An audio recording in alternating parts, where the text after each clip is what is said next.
Hi, I'm Sian Benz and welcome to The Naked Word, a show for the everyday woman where our story is your story. In 2016, I was a newly divorced single mother of 2 little children when I decided to take a leap of faith and try my hand at online dating. Now, I set up an online profile on a dating website, and within hours of setting up that profile, my inbox was inundated with messages. I received hundreds of messages from men from all around the world, and they weren't all good. Amongst those messages, I received requests for illicit sexual acts and more photos than I care to mention of nude body parts. When I received those photos and those messages, I felt violated and sick. Now, the good news is I did meet my husband on Tinder in the middle of all of that, and I'm very grateful for that. But that experience got me thinking, what do women really go through when they're online dating? Thankfully, I don't have to answer that myself. And to help me, I have Deanna, Soraya, and Natalie. Hi, girls. Hey! I felt a little bit anxious even telling that story about getting those messages.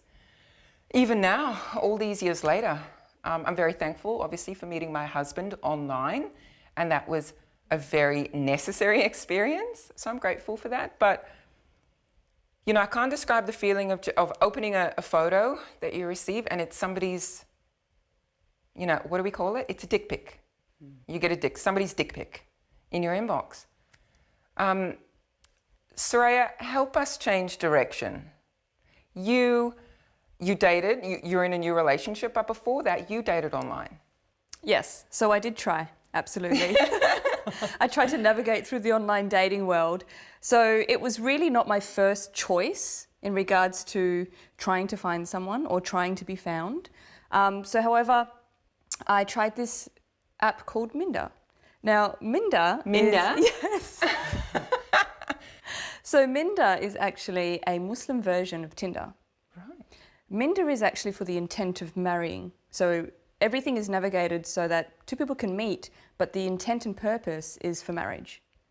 And then you've got Tinder, which is more open in regards to whatever it is that you need or require. Yeah, it's a bit more casual. Yeah, absolutely. So I went on Minder and I started to, you know, see what was out there, and my inbox, like yours, was just inundated with text messages and, you know, hellos and highs and where you from and all those kinds of things. So when I went through my inbox, it felt very interviewy.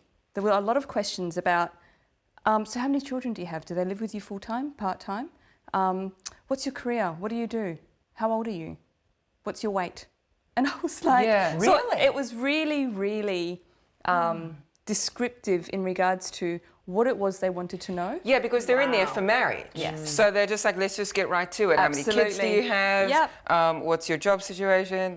Absolutely, absolutely. So there was sort of no organic conversation. Some of them are like, hello, how are you, blah, blah, blah. But I was just like, okay, this really wasn't working for me, and the prospects on there really weren't my first choice either. Yeah. So I was having a conversation with you, and I was, you know, I've been single for a while, and I'm just like, oh my God, this is just so, like, painful, just trying to navigate this whole Minder thing. And then you suggested, I remember having a conversation with you. Yes, I was like, girl, what are you doing? You need to get on Bumble or Tinder or try something new. Yeah, expand your horizons. Absolutely. I remember having that conversation with you, and you were like trying to throw me in the deep end. Yeah. Like, go outside of your little box. Yeah. So I thought, okay, you know what? I'm going to try Bumble.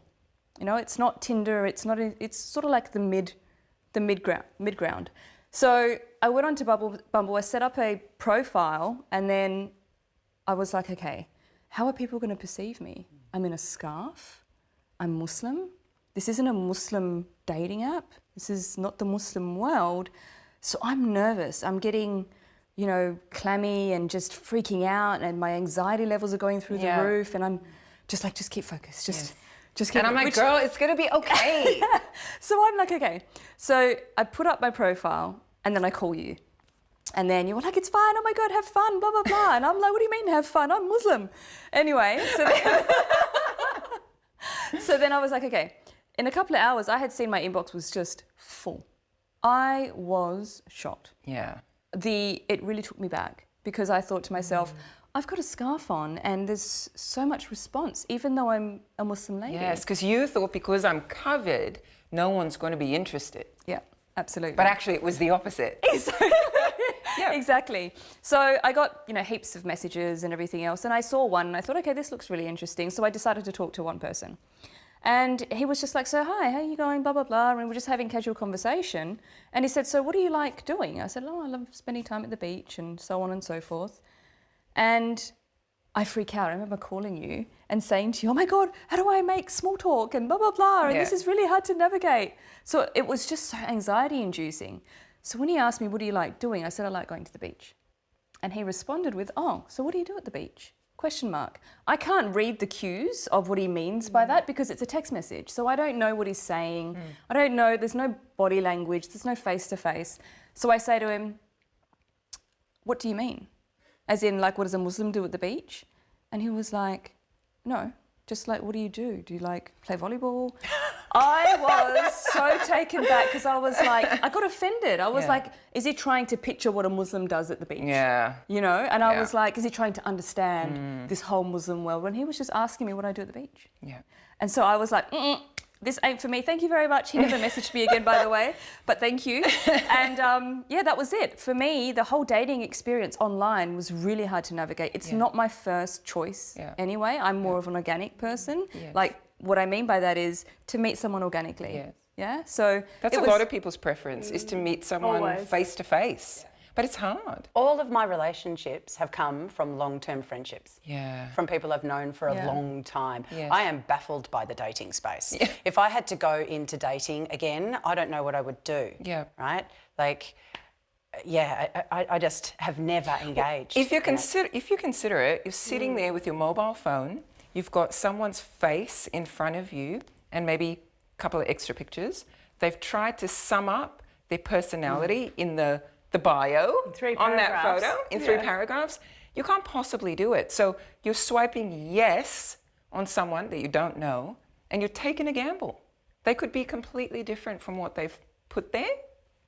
I imagine they are a lot. Right? Yeah. Like I've done a little bit of online dating, tiny little bit. Yeah. It's always been around dating women rather than dating men. Yes.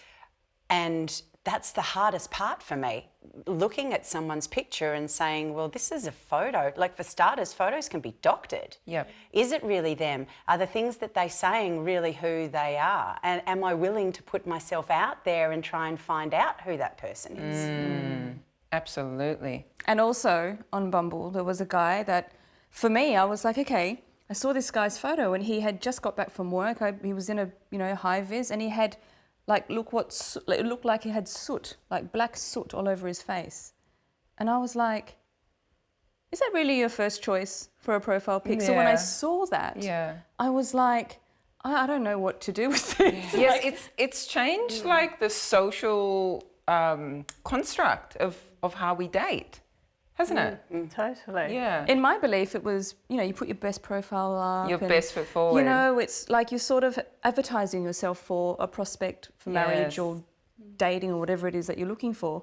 And when I saw this guy with like soot all over his face, I was like, oh, okay, this is new. No judgment, of course, because everybody shows up as the version they want to be found as. And he probably loved his job. Yeah. Yeah, let's be He's fair. proud of that. Yes, and we all do our best. Yeah. We all do our best. Nat, I live vicariously through your dating life. I'm just going to say that. That's my entire friendship circle. They're like, what's happening next? Well, what's happening next? Because I met my husband on Tinder in one night. So yes, I'd opened up my profile, gotten lots of messages. Somewhere in the middle there, found a man who, ticked some boxes, and thankfully, he was the one for me. I could not have imagined doing that every day. I don't do that every day. I don't have that much time. But what I have found is I have spurts of dating. Yeah. So I might date, I'll go back online and I'll go through the photos again. I'll get some messages. Yeah. And I'll carefully, or I think I'm carefully select from what information I do have And then I'll talk to them for a couple of weeks or maybe even a month, and then I'll go on a lunchtime date. Yeah. Super safe. Is that what you do for your first date? Always. Always. Something in the daytime. There's no nighttime attached to it. There's no drinking attached to it. Right. And I have been on nighttime dates too, but I've always had power in that. So when I say power in that, I've always made it a safe place I know, and I know someone at that restaurant. And you can and leave I whenever can you want. leave, and I can also go, wink, wink, get me out of here. Yes. So you do that daytime date also sort of from a safety perspective? Yes, it's not that I have major trust issues, it's just that there are some wackos out there. And I don't mean to be dismissive of the entire dating, online dating scene, yeah. because there's not a lot of genuine people Yes. on there looking for love. And I am one of those genuine people that has been looking for love. But the translation of that somehow gets really amiss. And I've dated men that I found out later to be married. Oh no. I've dated men that have lied about their age. I've dated men that lied about who they were, and when you got there and I asked questions, the things they said through text message were completely the opposite. Yeah, right. And I've had some experiences that have been absolutely beautiful too, but there was a mismatch there. Yes. So it's been tricky to navigate, Yes. to say the least. Yeah. And I've even had an experience, and let's just call this person Leo from Freo. Let's just make it up. Yeah. Where- Leo from Freo. Got Let's it. just call him that. And I dated him on one date, and a lot of things didn't line up on the date. A lot of things. What do you mean? Well, he picked me up in a $200,000 car, and I just felt instantly, I felt like he's showing off. You don't need to show off with me. You've Yeah. seen my profile, you know that I'm a simple girl. He knew I was a simple girl. That's okay, that might be his car. So that's okay, so I let that pass. We went down to the beach and we had a picnic, and we met some of his friends walking by, and they kind of smirked at him like it was a common thing. It felt like it was a little bit common. I was like, oh, this is really interesting. Anyway, he then took me for a drive, and we went for this great drive, and we'd been speaking for a long time. Went for this great drive, it was fantastic, we had a great chat. And then he said, oh, look, you know, I know it's daytime, do you want to just come up for a cup of coffee? I said, sure, I'll go out for a cup of coffee. Now, I wouldn't normally do that, but I felt safe enough, and he was a lot shorter than me, so I felt, I felt like, I don't know, there was a part of me that just went, yeah, I can, this is going to be okay. What, you can just like push him away if things get too like frisky or something? Is that what you mean? If there are any short men watching this, we love you. We love you. It just didn't feel like it was going to overpower me. That's what I meant.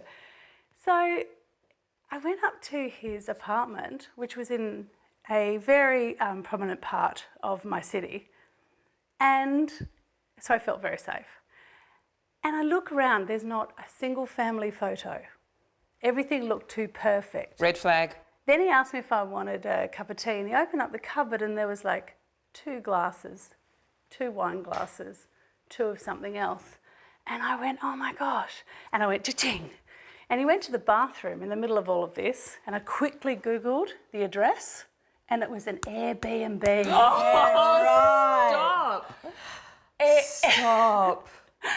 So I went, oh, Girl. it is so lovely. I've had the best time. My son's just called and he needs me. I have to go. He goes, oh, are you sure you're not making an excuse? And Bye. I said, no. I said, oh, I'm a single mum. I really need to get home anyway. So I said goodbye. Okay, so later. There's more. No, there's more.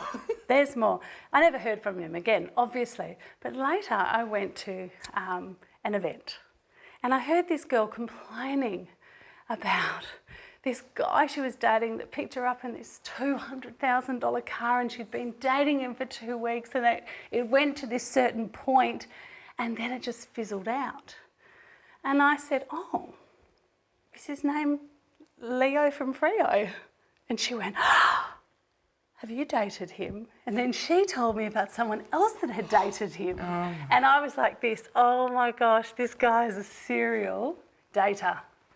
Serial dater. The Airbnb thing is insane. Yeah, it's crazy. Yeah. And to share this publicly, Yeah. I'm actually sharing it in a vulnerable way to just make sure that every woman is very cautious about the online dating scene, because I consider myself to be quite a smart woman and an intuitive one.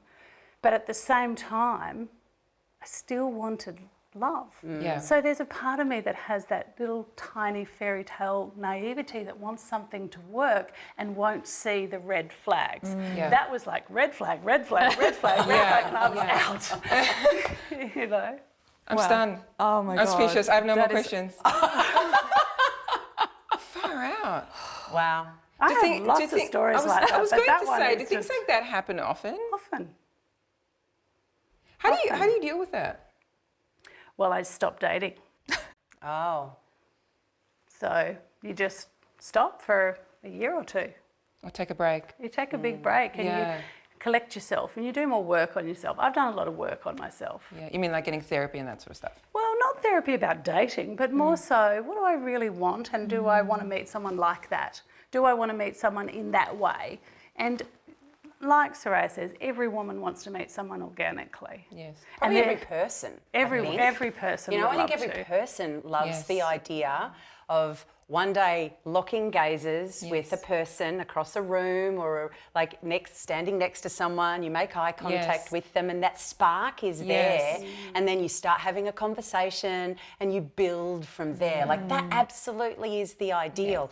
But I don't think our world supports that anymore. No. You know, like I just think there's so much about the way we live our lives now that makes, for starters, eye contact with a stranger a bit creepy, Yes. right? Like we get scared of making eye contact with strangers, and we don't necessarily take our time to get to know people anymore. Everything in this world happens so fast Yeah. that we don't get the opportunity to just sit with somebody and talk and see. You're if right. the It's all connection's sort of there. built for convenience. Yes. Yeah, You and know what I mean? men often say, and I've spoken to a few men about this, they feel extremely intimidated by walking up to a woman in a bar and saying, "You are beautiful," because they are so scared of getting shut down, and they feel that it may be considered weird or creepy because of the way the world has gone. And I find that really sad, because I still have this huge chivalrous need. Yes. I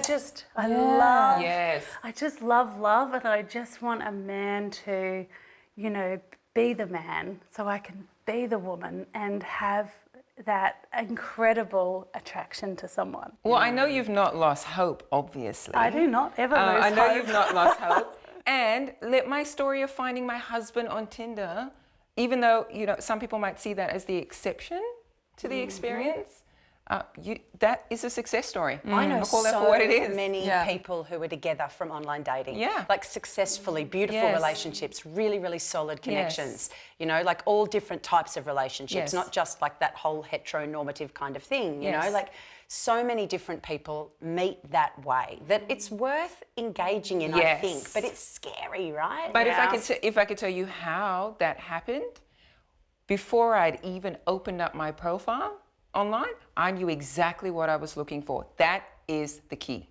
That is the key. Know exactly what you're looking for and do not compromise for anyone. Yeah. So when I went online, I was like, right, I'd like a man who wants to settle down. And if he just says he's here to meet people and hang out, I'm sorry, you're not the one for me, and that's okay. And I was really, really clear and certain of that. That would be my advice for somebody who's in that dating world right now, trying to figure all that out. What about you, Soraya? My advice would be trust your gut in regards to what works for you. Yes. So when I went on to online dating, it just didn't feel right. I was Yes. like, this is just too hard to navigate. It's not me. Yes. I'm glad I did it for educational purposes, and I really challenged myself. However, I did meet my husband organically. Yes. I always had this belief and intuitive feeling that I knew it would just happen.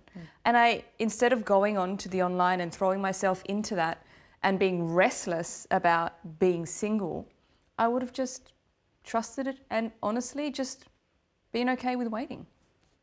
Yeah. What about you, Dee? Oh, I'm just learning. I'm just taking all of this in, and you know, if I was ever to step into that kind of dating space again, I think what you said is really beautiful about being really clear about what you want, and then I'd also want some like flexibility around that. I'd want to have a fairly clear idea of what I was after, but then be really, really open to finding something that looked very, very different to that, but still met my needs. Got it. You know? Beautiful. And Natty? Yeah, two things. I think look for red flags and trust your intuition as a woman. When you are dating online, be very selective.